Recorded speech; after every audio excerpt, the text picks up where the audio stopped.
louder.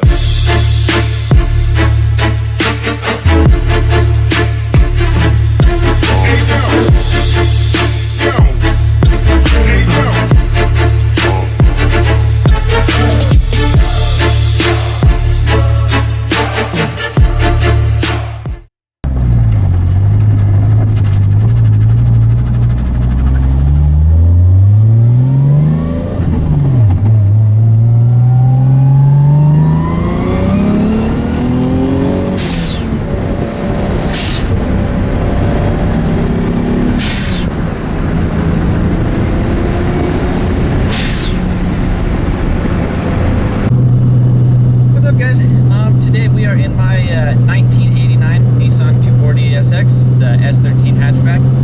It's equipped with a 1JZ Vvt-i engine. It's a Toyota engine imported from Japan.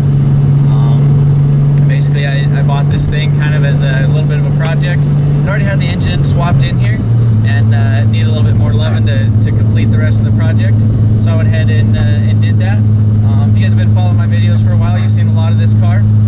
If you guys haven't seen any of my videos, just go ahead and check back. I'll have a playlist in the description where you can kind of get a whole build of the car.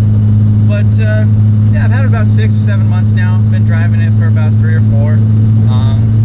And I mean, overall, it's just a great swap for the car. The engine's completely stock. Factory, they come with 280 horsepower at like 6,200 RPM and an awesome 280 foot-pounds of torque right at 2,400 RPM. So it makes gobs of torque. This is a variable valve timing motor, a little bit newer. I believe they started production, or they started releasing them in '96. You know, versus the twin turbo one. But basically, with the variable valve timing and the single turbo, it gets better gas mileage and like 50% more torque at lower RPM range. So it makes an awesome daily driver engine. And I mean, this thing is just rowdy as shit for what it is. I mean, it's super super responsive, makes gobs of torque. I mean, it pulls really strong all the way, you know, through the RPM range. Right now it's on about 12 to 14 pounds of boost. You know, kind of depends on what it wants to do at that time. But yeah, it's right now it's probably, you know, making around 280 at the wheels. You know, that the other number is at the flywheel numbers released from Toyota. But yeah, basically the Vvt-i also has different cooling jackets, a little bit updated cooling for it, so they cool a little bit better. Yamaha went through and they redesigned the cylinder head with a lot of velocity and a single CT15V turbo. So the turbo kind of chokes out a little bit at the top, but I mean, from the bottom end of this thing, I mean, it pulls so strong, it's crazy, like, for it being factory.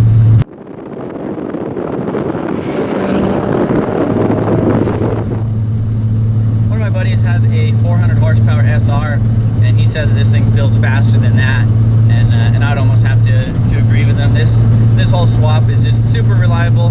I mean, it's crazy the bang for the buck that you get. This swap does have the W58 transmission, so it's a little bit weaker one. It doesn't come with the R154 or the Getrag 6-speed, but the W58s, you know, they're all right as long as you don't beat on them and shift them super fast. But for a street car, this thing is perfect.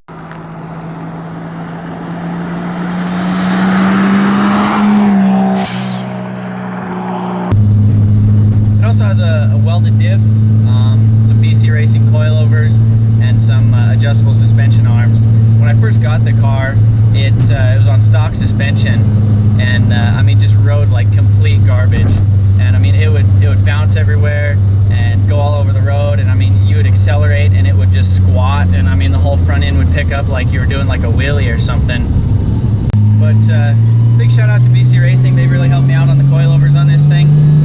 It's the first time I've actually really bought new coilovers for a car. But yeah, thanks to them, they helped me out, hooked it up on this with the build, and they also helped me out on my S14, my drift car, with some coilovers for that.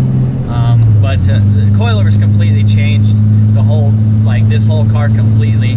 I made a mistake when I first got it, and I bought a set of blown K-Sport coilovers off of, you know, local drift forum, and that was the worst thing I could have done. It was legitimately dangerous to drive this car at that point. Just how much it bounced around, and the whole ass end would just like shake up and down violently and like throw you off the road. You could be in 4th gear, you'd accelerate, and it would just, the whole back would just shake all over the road, and it was just insane. So put the new coils on it, the suspension arms. It was a completely stock shell, so I put you know, different wheels and tires and stuff like that on it, and I just pretty much been driving it.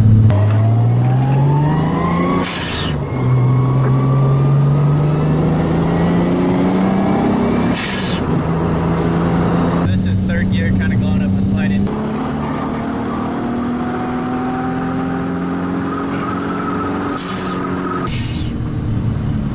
And that's on 12 pounds of boost.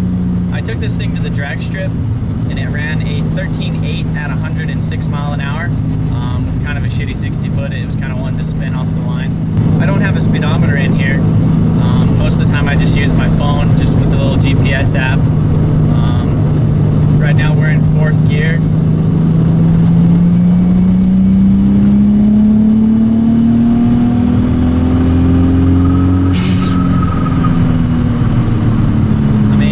This thing on the highway is a complete animal.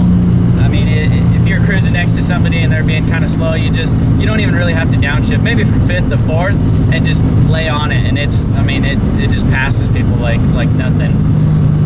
Also, the drivability of this engine is one of my favorite parts about it. I mean, you could go out and you could do a rev limiter donut, and you know, just banging this thing off the limiter, making tons of smoke in 2nd gear, and to idling, just completely like almost silent. Like you go up on the engine and it's sitting there idling, it just sounds like little ticks, and all that is the injectors. It's one of them engines where you could like literally almost balance a dime on the valve cover. It also has solid engine and tranny mounts, and you would never really know. It's just so smooth. With an inline 6, you get all the awesome turbo sounds. They're so smooth. I mean, the power and everything is just awesome. Comparing a 4-cylinder to a V8 and the inline 6 for a street car, I take the inline 6 any day. But yeah, one of the 1JZ swap, I mean, compared to everything else, like reliability versus affordability and like bang for your buck, like let's say KAT, SR, and an LS1 swap. I would say the best bang for your buck would be like in the KAT and actually turboing it and, you know, doing everything right with the proper engine management and tuning. SR versus JZ all day. The 1J, they're about, you're gonna have more money in the 1J swap than you would in SR. The 1J swap, or the JZ swap in general, in a 240sx, anything really in a 240sx, whether it be SR, you know, KA, 1J, or LS, they're super easy to get parts for. That's one of the things that so many people love about the S13 chassis, you know, and the S chassis in general, is that they're so easy to modify. There's so many parts right off the shelf. I mean, if you get on, you know, eBay or Injuku or any of the popular pages, literally you go and it's like S chassis and it's like 1J swap, SR swap, KA, or LS, and then there's just like swap kits and drive shafts and wiring and tons of stuff. With this, a lot of the parts were made custom, and a lot of that stuff was, you know, done when I got it, you know, like the mounts and stuff. Yeah, this is a factory engine harness. They're fairly simple to wire. I mean, there's a lot of information on the internet. Tons of people, you know, willing to help out. I got a lot of videos myself on it. All right, so we are in, let me shift it down a little bit. We're in 2nd gear. I don't even know what, but I'm just gonna do I'm just gonna show you how fast this turbo spools. So we'll almost get to an idle. So we're probably about 1,000 RPMs. I'm just gonna floor it.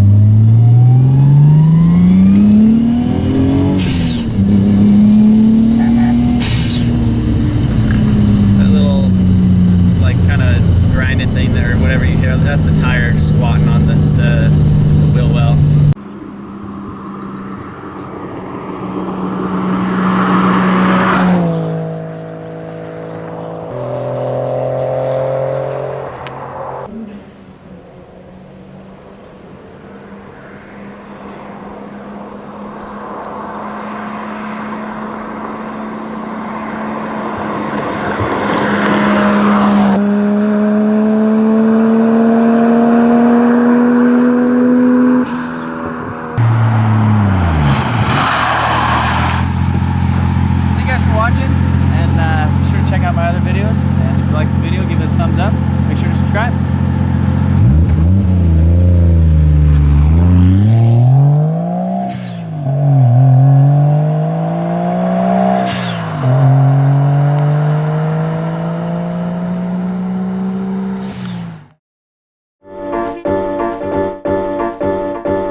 come off.